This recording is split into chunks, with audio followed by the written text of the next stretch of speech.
Welcome to this explainer. Today, we're looking at a structure that honestly defies logic, challenges physics, and completely redefines the Manhattan skyline. We're talking about the staggering $2 billion Steinway Tower. Towering at an unbelievable 1,428 feet, this thing pushed the absolute boundaries of concrete, steel, and modern engineering to become the thinnest skyscraper ever constructed in human history.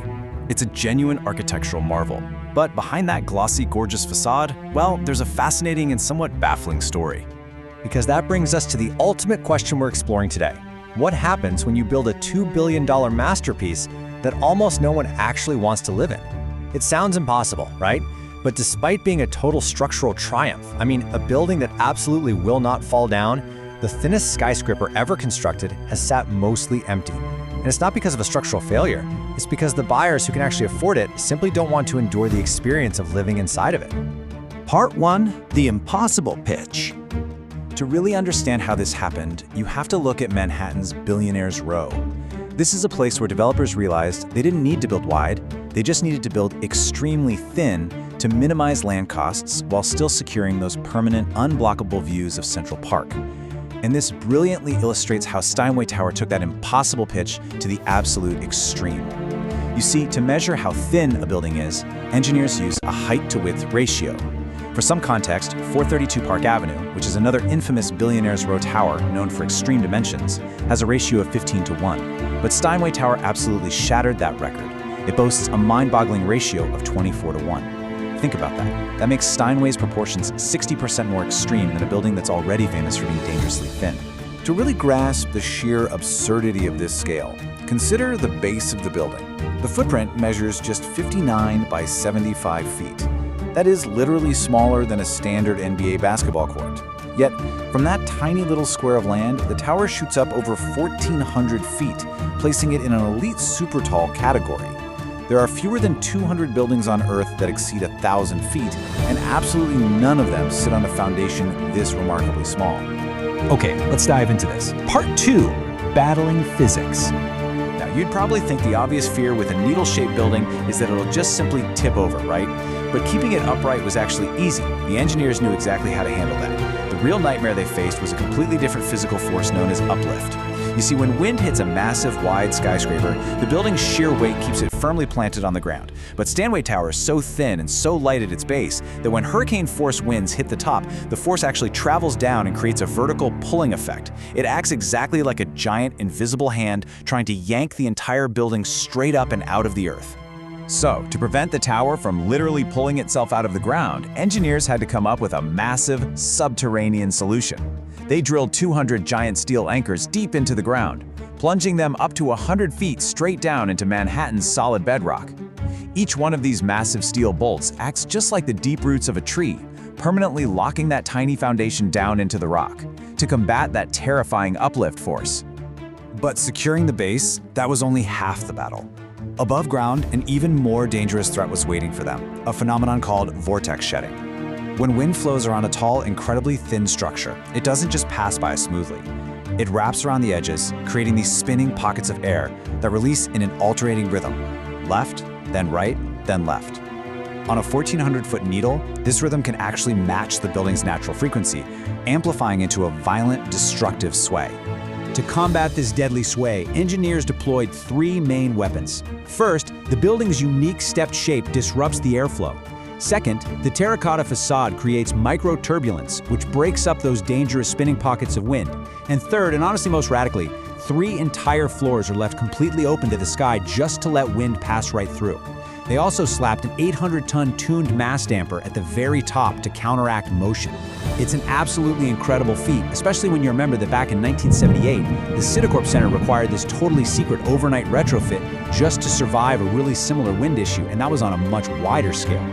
Now, what's really interesting about this slide is Part 3, cracks in the foundation. On paper, the engineering was a mathematical triumph, but in reality, the financial and logistical foundations violently crumbled. Just look at this timeline of cascading failures. In 2017, developers defaulted on a $325 million loan, completely wiping out the stake of one major investor, Base Corporation. Then, in October 2020, Hurricane Zeta caught the construction crane, sending a massive, car-sized steel counterweight swinging right into the building's facade. In 2022, a chunk of ice fell from the upper floors and actually struck a passing driver down below. By 2023, the floors were still empty, forcing Apollo Real Estate to take a devastating $82 million write-off.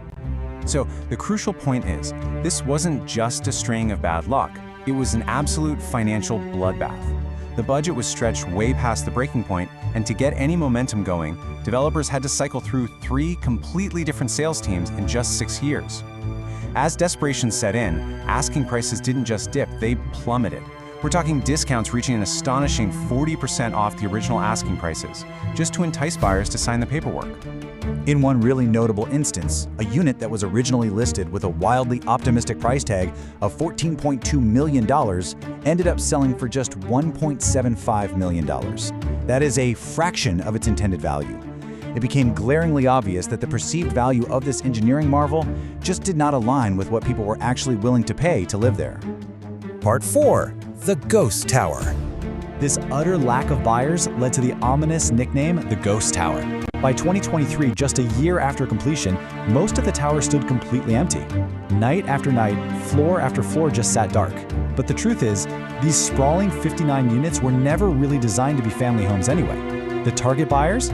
Russian oligarchs, Middle Eastern royalty, and Chinese billionaires. These apartments are essentially the tallest safe deposit boxes ever built. Pure investment vehicles used by global wealth to park money in the sky. And there is a pretty bitter irony here, right? This empty monument to wealth rose up exactly while everyday New Yorkers faced a record-high housing shortage. But even as an investment, the building's physical constraints created some truly bizarre architectural math. For instance, the brochures boast this beautiful 82-foot indoor lap pool. But wait a second, how do you fit an 82-foot pool inside a building with a base that's only 59 feet wide? Well, the developers had to get incredibly creative. They ended up heavily renovating and combining several floors of the historic Steinway Hall base right next door just to cram in the luxury amenities expected at these crazy price points. Let's move to and see how this builds. Part 5. Surviving the inside. Because if you somehow ignore the bizarre footprint and actually sign the paperwork for a $50 million apartment, what do you actually get? Well, living in a 1,400-foot needle comes with some terrifying realities that no amount of Italian marble can cover up. When the wind picks up, the building sways in a long, slow motion, exactly like standing on the deck of a ship. Imagine lying in bed at 2 a.m. listening to the agonizing sounds of steel and concrete groaning and flexing under stress. Add to that the ear-popping pressure drops in the elevators, the incredibly loud water pumping systems constantly fighting gravity, and the total nightmare scenario of facing an 80th floor stairwell descent during a fire emergency. Now, to be fair, there are signs of a market recovery. In 2024, 15 units finally sold. But a structural engineer observing the project perfectly summarized the core issue, saying, "This building both amazes and frightens me, because it was built for a world that does not quite exist." It beautifully captures the massive disconnect here. The engineers completely solved the mathematical ambition of making the tower stand, but they entirely missed the human element of making it livable. Ultimately, it leaves us with the most resonant comment found under videos about this building. Just because you can doesn't mean you should. Steinway Tower is a total triumph of physics, but a profound failure of comfort. So I have to ask you, considering the endless swaying, the groaning steel, and the profound isolation up in the clouds, would you ever want to live in the world's thinnest tower? Think about it, and if you enjoyed diving into the extremes of modern engineering with us today, be sure to join us next time for another explainer. See you then.